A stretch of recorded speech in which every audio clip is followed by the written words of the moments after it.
Good evening and welcome to tonight's presentation, where I'm going to be walking you through all of the steps that you need to understand in order to start presenting your program from home.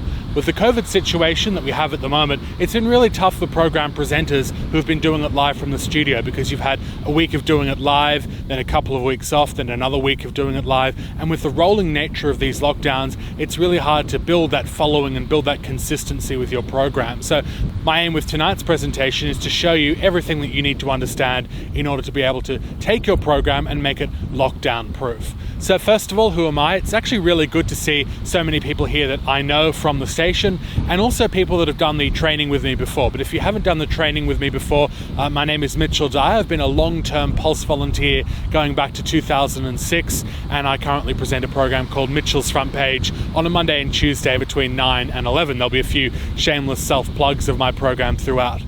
During this presentation tonight, the microphones of everyone here have been muted, and I didn't really want to have to do that, but we had so many people that wanted to come in and do it, and so many registrations, that I've had to set it up in this format where your microphones will be muted, but I want you to contribute via the chat section. And then at the end of my presentation, I'm going to be bringing people back in. So if you've made a comment in the chat section, I'll be talking to you at the end of this presentation and finding out what your questions are and what help you might need from me in order to present your program from home. So just because your microphone is muted, please continue to engage via the chat section, and we'll get to all of your questions and comments at the end of this presentation.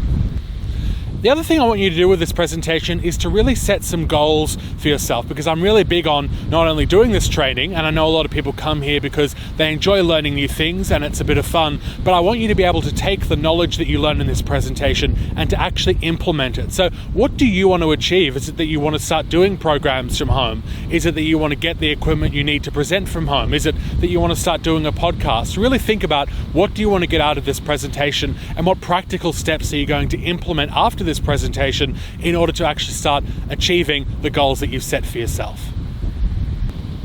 So why is this presentation so important, and why is what we're going to be covering tonight so important? Well, first of all, there's the issue of lockdowns. And with the rolling lockdowns, you've had so much disruption to your programs this year that I hope that you can actually start doing your programs from home, and that way, regardless of the situation with COVID, you can be on the pulse every single week. I also want your program to become flexible, because with a lot of programs at the moment, people have to present them when they're available. So for example, if you have a 9-to-5 job, it means for a lot of people you can only present a program at night or on the weekends. I would rather you be able to record your program at any time and actually slot it in when the people that would listen to your program are most likely to be listening. So we'll talk about that, but flexibility is very important, and being able to present your program at any time, regardless of when you're available, is something that I want you to achieve from tonight's workshop. The other thing that we're going to be talking about is the standards of programs, and a few things that you can think about to try and improve your standard, because at the end of the day in broadcasting, our goal is for each program to be slightly better than the one before it, and to be constantly on this plan to grow and improve. And finally, I want you to be able to upskill. So with this training, take it and become a better presenter, and use this in other areas, not just presenting a program from home, but maybe starting a podcast or being a better presenter when you do come into the studio live. So here's what we'll be covering tonight. First of all, I'm going to talk you through the equipment that you will need in order to present your program from home. We'll then be talking about the standards, the things that the station expects when you send in your program to make sure that it can actually go to air. We'll then be talking about the steps that you actually take getting to work, the actual physical things that you need to do with the equipment in order to create a program at home. And I'm going to be bringing out Adobe Audition and showing you what I would do when I'm building a program from home, so that you can hopefully learn from that and replicate it. We'll then be talking about what you need to do when you send your program into the station and how to do that. We'll talk about raising the standards, so how to improve the quality of your program on air, how to try and attract more listeners, and how to make sure that your program is its best self. And last of all, I want to take your questions. So yes, your microphone is muted for now, but I still want this to be interactive. So please keep the questions coming, use the chat function, and I will answer them. So let's move on to the very first part of tonight's presentation, which is looking at the equipment that you'll need in order to broadcast from home. Now, the main thing that you'll need, and probably the most important thing, is your microphone. That's going to be the main bit of kit that gets your voice out there on the airwaves. So taking a bit of time to consider what microphone you have and making sure that's up to standard is probably going to be the most important investment that you'll make. The next thing you'll need is a computer. You have to have a computer, but the good news is that probably the computer you have now, and might even be watching this Zoom meeting on now, is going to be okay. You'll also need a piece of software, and if you can't afford to buy new software, there is a free piece of software out there that you can use, which I'll talk to you about in that section. And last of all, you might want to get a mixing desk, but this is optional because it actually adds another level of complexity and expense, and you don't actually need a mixing desk in order to start doing a program that sounds really good and is broadcast quality from home. So let's talk about the microphone first of all. The microphone is your main piece of hardware, the most important thing that you need to have in your kit. In my view, a USB microphone is the way to go because you can get really good broadcast quality microphones and plug them straight into your computer. You don't need any other interfaces or mixing desks or other fancy equipment. So in my view, getting a USB microphone is the perfect way to start your career as a home broadcaster.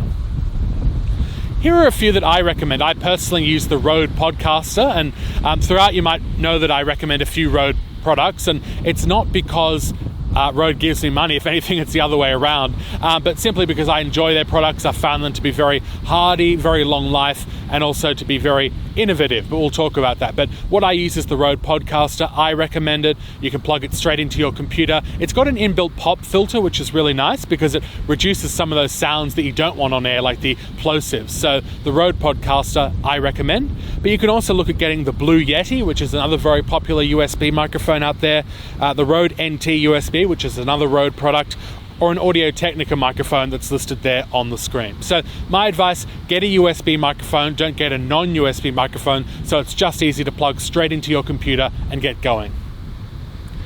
Moving on to step 2, which is to think about what computer you have. And I'm guessing for most people, your home computer is going to be perfectly fine for this application, whether it is a Mac or a PC. If you're not sure about whether your computer's up to audio editing, I'd advise you to check the limitations of your software. So just type in whatever software program you're using, which we'll get onto next, and look for its minimum requirements to make sure your computer will be up to speed. But if you're running Windows 10 or one of the latest versions of Windows, I'm pretty confident that you'll be able to do audio editing and recording from home just fine. The next thing I want you to think about is the software that you're going to be using. And luckily, if you don't have a huge budget to put towards this project, software starts from $0. So the most cheap form of software that you can get is probably even the software that comes with your computer. But the problem with that is it doesn't really give you the power to do audio editing. So if it's like on your phone, voice memos application, you can't easily edit the things that you record. Windows Recorder, same problem. But there is a piece of software out there, it's called Audacity, and it's absolutely free for Windows and Mac. You can download it straight from their website. So just Google Audacity, you'll find it, you'll be able to download it and get to recording things and editing them right away. I personally use Adobe Audition. That's what we have at the station. The version of Adobe Audition we use at the station is Adobe Audition 1.5. I personally use Adobe Audition Creative Cloud when I'm working on things from home, and that's just because I'm fortunate enough to have that through the work that I do. But if you can't get your hands on Adobe Audition Creative Cloud, 1.5 will be just fine. If you can't get 1.5, Audacity is still very similar and will work. If you don't have either of those and don't want to get them, there's other programs out there that are very similar that will also work. So a lot of these programs are what I call a play on a theme. They're very similar applications. GarageBand, if you're on a Mac, very similar. Pro Tools is very similar. I personally don't really use those. I use Adobe Audition, but there's no reason why using those programs would stand in the way of you being able to record your program from home. So let's talk about mixing, and I don't want you to feel like you have to do mixing on your program. You don't need a mixer. You can just get a microphone, plug that into your computer, and you'll be good to go. But if you do want to add a mixer, it allows you to do slightly more. So it's really for the more advanced people that are looking to do more complicated things on their program, such as recording phone calls from home, recording multiple microphone sources, even though you can't have people to your home at this stage, or even to plug in different types of microphones, so more conventional microphones, not USB microphones. If you do go down the pathway of wanting to use a mixer, I would suggest getting a USB mixer. There's a Behringer variety that I've listed there on the screen. The ultimate mixer, and I will sound a little bit biased towards Rode, it's one called the Rodecaster Pro. And I personally really like that mixer. The reason why I like it is because it allows you to do so many more things. So, for example, it lets you establish a Bluetooth connection to your phone, and you can record phone interviews really nicely from home. I personally don't have one, but I've been involved in setting them up. They're very easy to use and very intuitive. However, they do come at quite an extensive price tag of around $750. So for a lot of people, that will put it out of budget, but it's something to think about if you want to do this at home more seriously. Something else I'd recommend doing is to look at opportunities to get second-hand equipment. So you may not necessarily need to buy everything new. If you are on a budget situation, maybe look at some second-hand options that are available, which could help to keep costs low. So to recap, there's absolutely no need for most people watching this today to do anything more in terms of equipment than just buying a really good USB microphone, plugging that into the computer you already have, maybe downloading some free software like Audacity or using GarageBand and getting started. So not much standing in the way there. Yes, you can do more, like buying more expensive software, buying mixers, buying extra equipment, but let's keep things simple, let's keep the price down and get your program on air as quickly as possible. And to do that, simply buy a USB microphone, plug in and get started with recording your program. Something else I'll just mention here is acoustic treatment, because for some people you may need to think about the environment that you're recording in. For a lot of people, your home may be okay, but it can always help to try and do a bit of improvement to make the sound that you're recording in that space even better. So things you might want to consider are, what sort of a room are you in? If you're in a room with polished concrete floors or floorboards that's quite small, that doesn't have much in it, it's going to sound really echoey, and that reverberation is going to affect your recording. So you may need to do something if you're in that situation. So choose a really good room in your house that has good properties about it, that sounds good, and you can even take your microphone with you and record it in different spots to see what it sounds like. If you really do need to do some acoustic treatment, a cheap option is to hang up blankets on the walls. That is probably something you already have, and it keeps the cost down.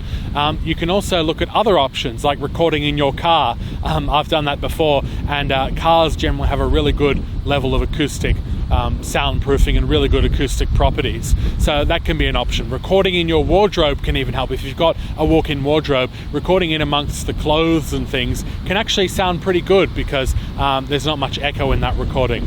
If you do want to go down the more expensive route and actually buy dedicated things, there's foam tiles that you can buy online that you peel the back off and stick them up onto the wall, so that could be an option. I've even seen videos, and I'd suggest that you do this, Google videos that people actually set up their own recording sound booth at home, but on the cheap. So for example, I saw one guy who bought these insulation blankets used for industrial purposes, clipped them up on his door, wardrobe door, and made this really cool acoustic booth, and the cost was less than $100, all purchased through Amazon. So it doesn't necessarily have to be an expensive process to get a really good sound booth in your home.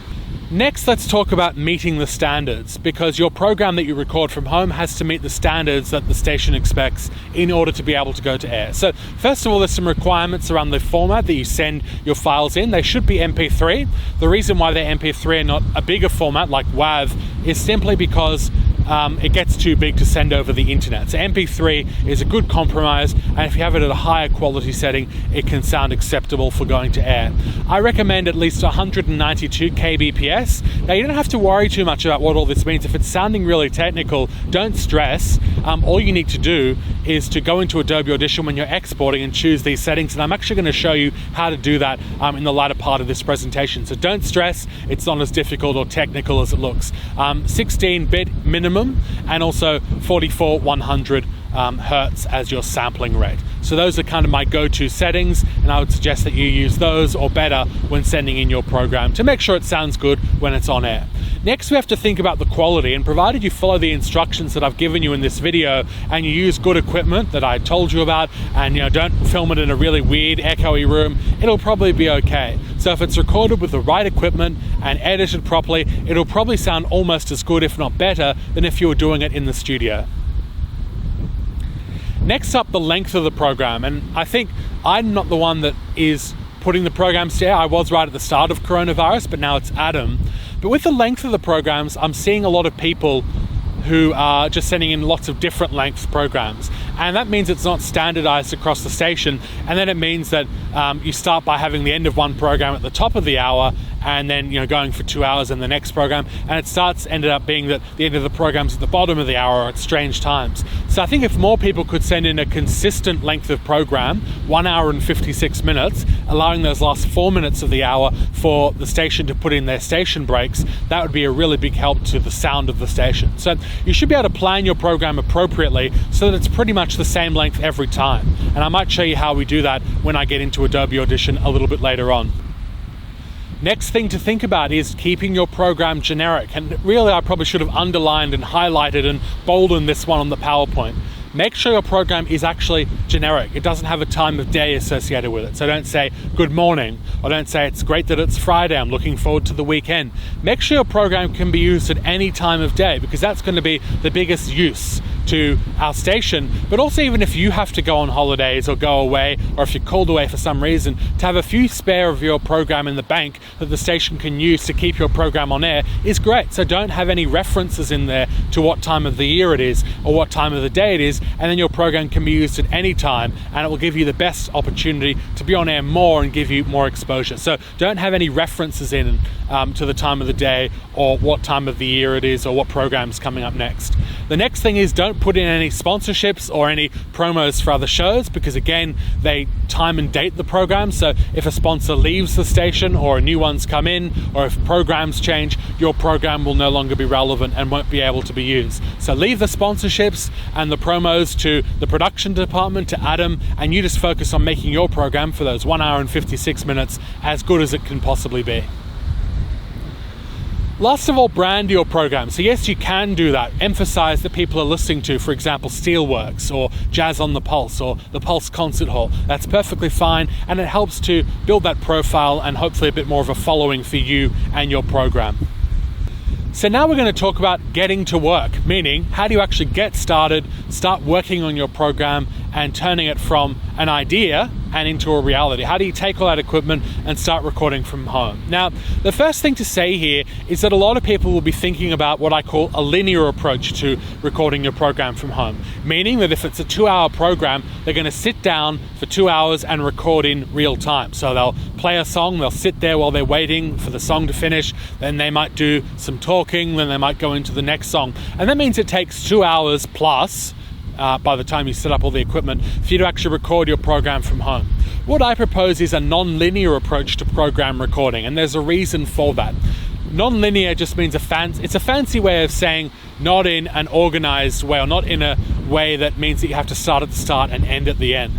What I would instead suggest doing is to record all the parts of your program separately and then bring everything together in Adobe Audition. I'm going to show you how to do that. But there's a couple of reasons why I suggest doing that. Number one is, it doesn't mean that you have to sit there for 2 hours to do a 2-hour show. So you can actually put out more programs in the same amount of time, because there's no reason why, if a 4-minute song is on, you have to sit there for 4 minutes while that song is on. But number two is, it lets you emphasize and really put focus into the parts of your program that you can control. So you can't control really how the music sounds, because that's already been done by the recording studios, but you can focus on what you sound like, what your voice sounds like, and how the program is presented. So if you just focus on how the program is presented, record your voice parts, and then mix it in with the music later, you put the focus into the voice, and then just add the music in later. Don't spend time sitting around waiting for the music to finish. So put all of your effort and your energy into improving the parts of the program that you can control. And that's why I would suggest the non-linear approach, meaning that you record all of your voice parts, then add in your music, and you have a program that's finished, rather than sitting there for the whole 2 hours. So step one, obviously, like in all broadcasting, is to plan. And I put here, it's sort of broadcasting 101, because they say in broadcasting, you want to have prior preparation to prevent poor performance. The 4 Ps rule of broadcasting. So do a bit of a plan, what songs will you be playing, and what sorts of things can you promote during your program that are coming up. Step 2 is to collect everything together. So probably put all of your music that you've legally acquired into one location, ready to go, ready to insert into your program. And again, I'm going to be getting out Adobe Audition in just a moment to show you what I would do here. Step 3 is to record your program. And I don't mean record the whole program, I mean sit down and record the voice tracks. So record the parts where you need to speak into the microphone. And when you do that, it means it's really fast to get this process done because you're just recording the voice parts, which might only be 5 minutes per hour of you actually speaking. So suddenly you've sat there for 10 minutes, you've recorded 10 minutes worth of voice, and that's covered you for your entire 2-hour program, and then you're ready to start combining all of the elements together. Next up, editing. So edit the voice parts as necessary to make sure that they sound good and are ready to go to air. And finally, build your program. Put the building blocks together in Adobe Audition. And I'd actually like to show you how I would do it now. So let's go to Adobe Audition and have a look. Okay, so here I am with my Windows Explorer opened and also Adobe Audition in the background, and what I'm doing is creating a very short program. It won't be the full 2 hours because we don't have time to create a full 2-hour program in the hour that I've given for this presentation. But what I've done first of all, as you can see here, is to combine all of the files that I'm going to be using in my program together in one place, and that makes it really easy.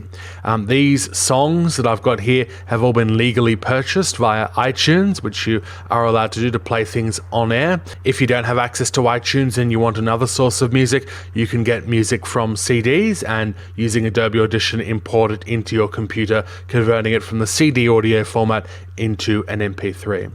And what I'm then going to do is just drag and drop my files that I need into Adobe Audition.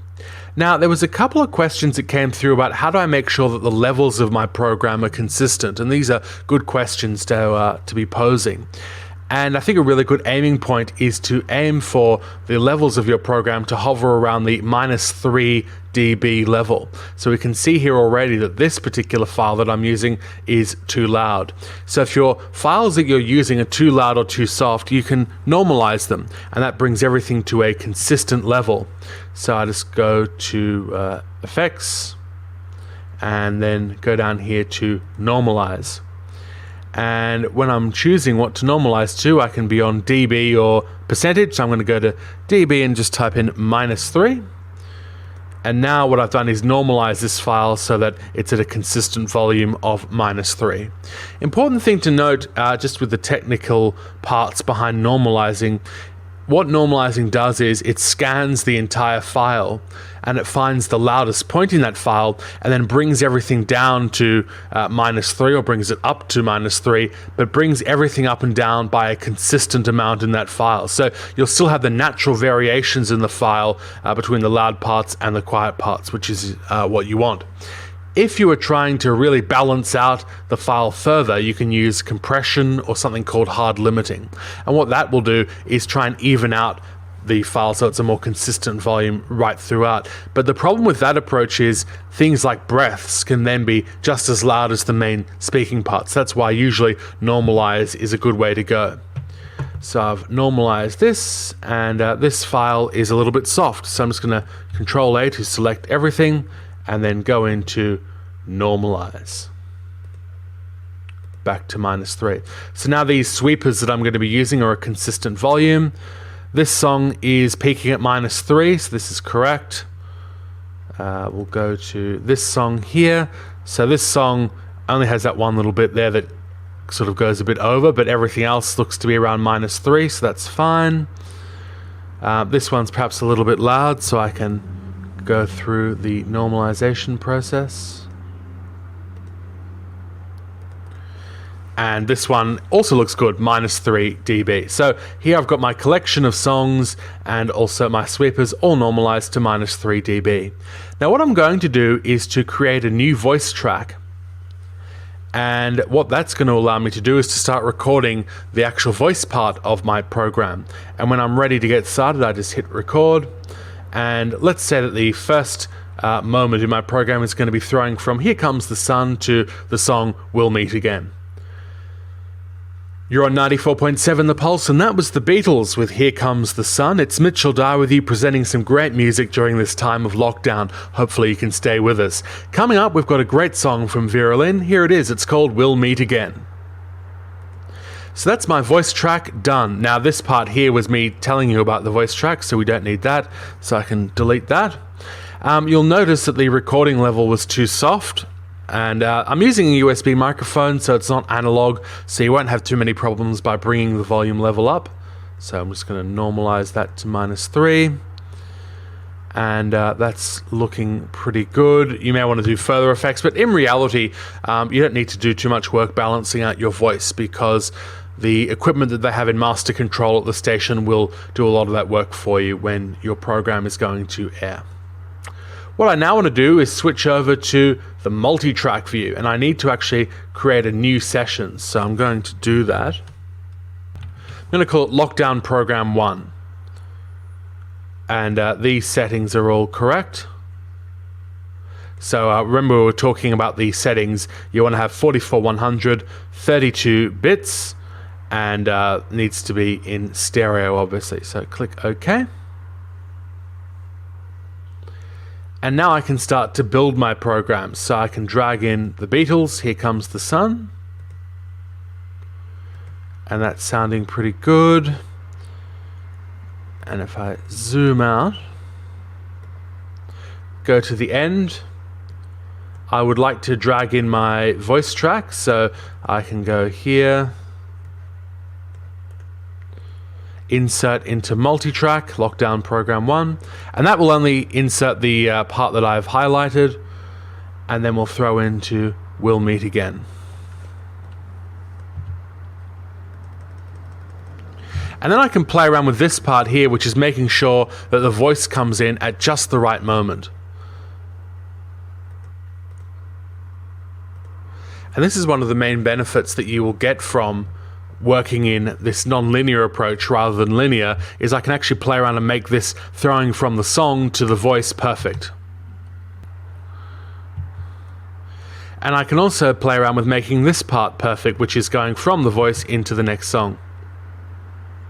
And if I want, I can adjust the volume of the song coming in, so there's appropriate ducking, we call it, so it's not being, it's not overpowering my voice, and my voice isn't overpowering the song. And you can see here that what I've done just by dragging and dropping in these two songs, I've already created 6 minutes worth of content, but it didn't take me 6 minutes to record that. So by working quickly, you can actually output more programs, and then you just keep building upon it. So maybe dragging in a sweeper, and then putting in whatever your next song might be, which might be, for example, this song. And then once you're done, you can just export this multi-track version, mix it down to one MP3 file, and you'll be right to go. I just want to mention about the exporting of the multi-track here, is when I'm exporting, I need to make sure that my settings are all correct.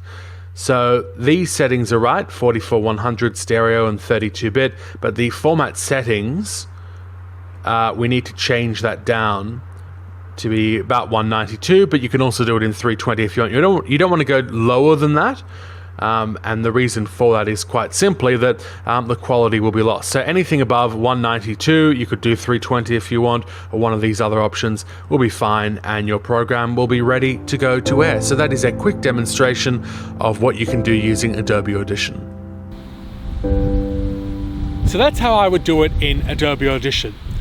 Next, I want to show you something really important, which I call the picture. And what I mean by that is, what does your program look like? And you can see this in Adobe Audition or your favorite audio editing program. And just by looking at the picture, it tells me a really big story about how that program's going to sound on air, and is it going to be professional, and is it going to hit all of those standards that we try and set for ourselves. So you can see here in the top half of the screen, I've got the sort of example that you don't want to follow. What's wrong with that picture that I'm seeing there? Well, first of all, the first part of it is clipped. What does clipped mean? It means the wave is actually too loud and the tops of the waves are being clipped off, so you get this really bad distorted sound, which I might try and emulate with my microphone here actually. So this is what it sounds like when it's really distorted and clipped. You don't want that.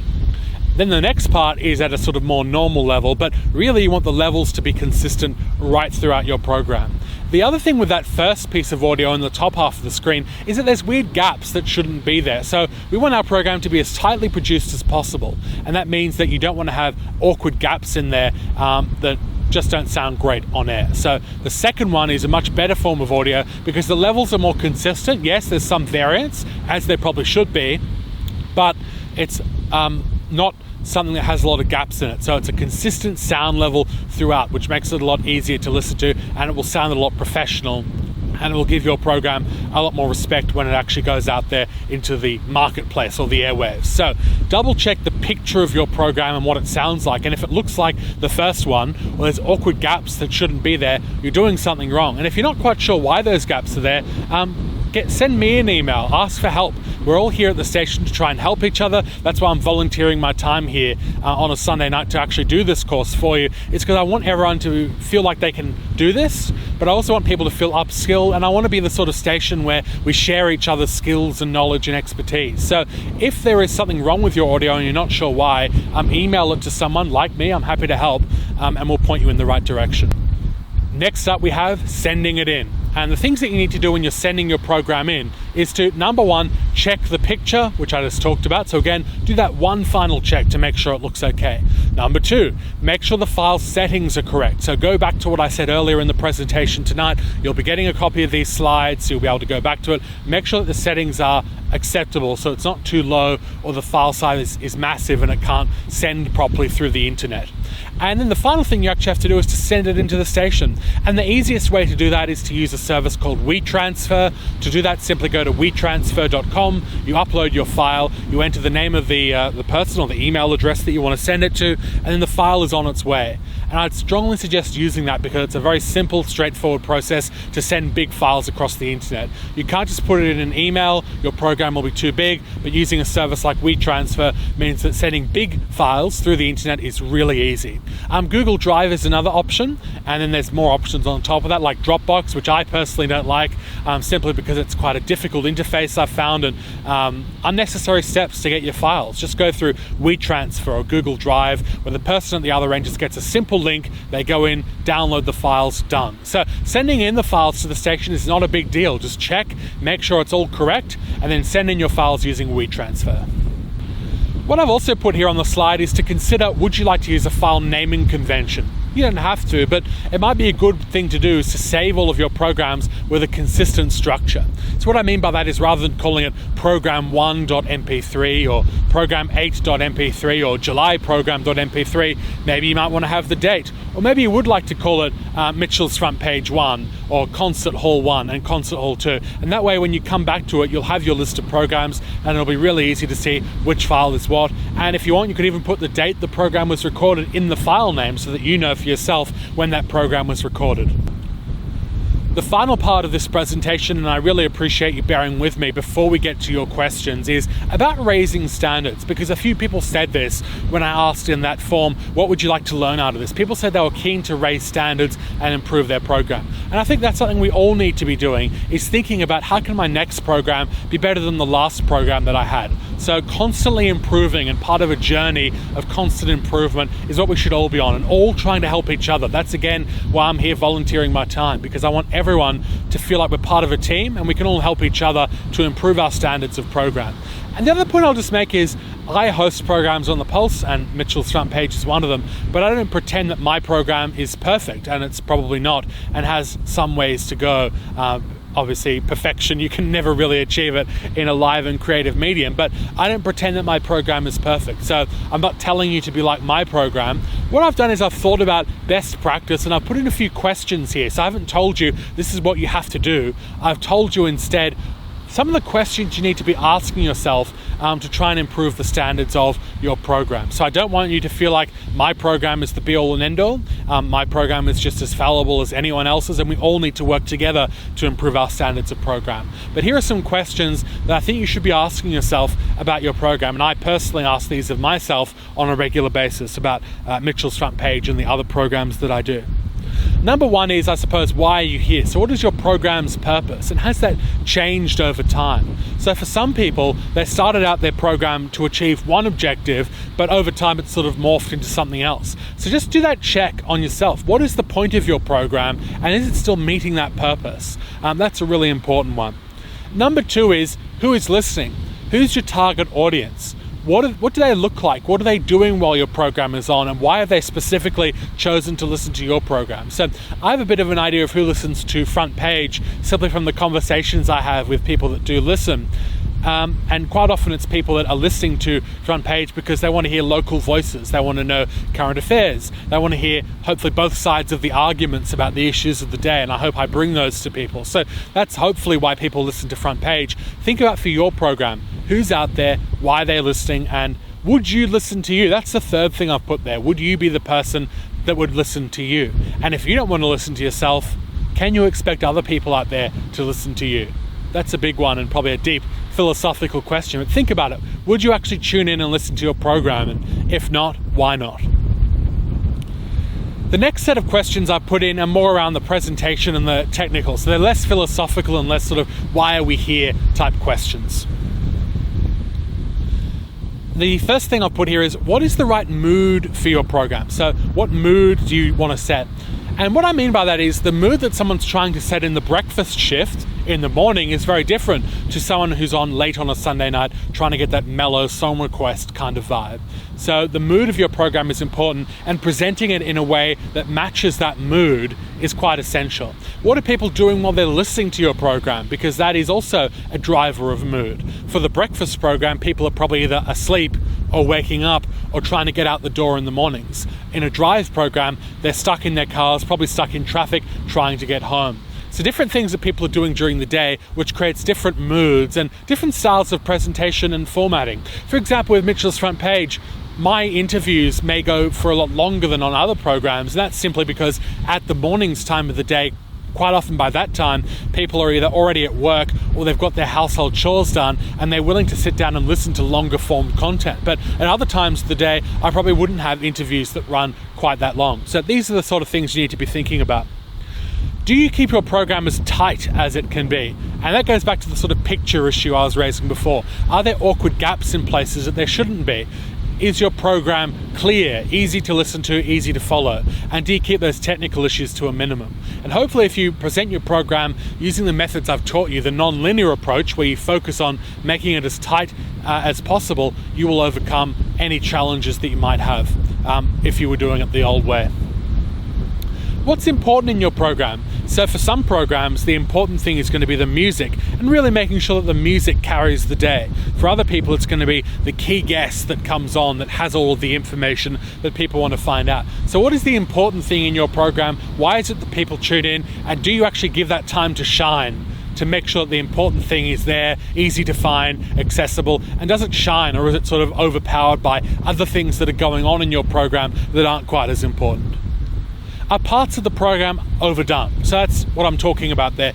Do parts of your program overshadow the very reason why people tune in? For example, when you come on and talk in between songs, are you throwing in everything there, the kitchen sink, trying to talk about heaps and heaps of ideas? I know on some programs, they focus on just talking about one key idea every time the microphone is turned on.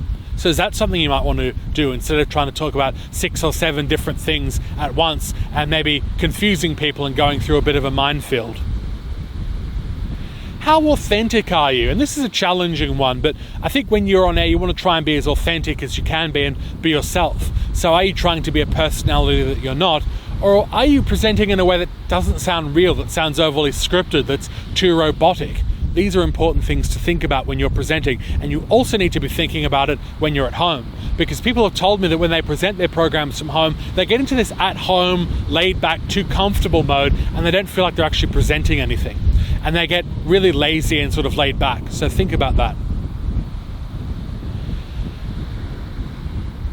Do you promote your program, and does it match what's being promoted? So if you're telling people, for example, on social media or on promos on the station or on the website of the station or on the program guide, if you're telling people that you're delivering one thing, are you actually delivering it, or are you delivering something else that you're not promising people? And you really want that congruency, that link between what you're promising people and what you're actually delivering. And finally, do you have sufficient light and shade in your program? So do you have the really upbeat and fast parts and the slow parts? Do you have the sort of heavier interviews and the lighter interviews? Or does your program just sound exactly the same for the whole 2 hours? Think about that, because light and shade is important. So that concludes the presentation part of the evening. So I want you to now think about, what are the steps that I need to put in place tomorrow, Monday, to start implementing what I've learned from this training? So you might want to start implementing things like buying that USB microphone, put in the order, get it to arrive, and start recording your program. It might be playing around with a non-linear approach to building a program, dragging and dropping elements into Adobe Audition rather than sitting there for the whole 2 hours and recording it as if it was a live program. And it might be getting familiar with a program like Audacity and starting to use that's available out there for free. You could download it right now. So what practical steps are you going to be taking to implement what I've talked about in this training? Because at the end of the day, it's fun to be here on a Sunday night watching people present and providing information about radio, but at the end of the day, it doesn't mean much unless you implement it and upskill. So I want everyone out there to be better as a result of this training. So I want you to think about what you'll actually be implementing from this training. And with that concluded, I'd now like to start taking your questions. So if you do have a question, I would like you to put into the chat, I have a question, or just write your question in the chat. I will then unmute you, and then we're going to start having a bit more of a backwards and forwards and make this a little bit more interactive.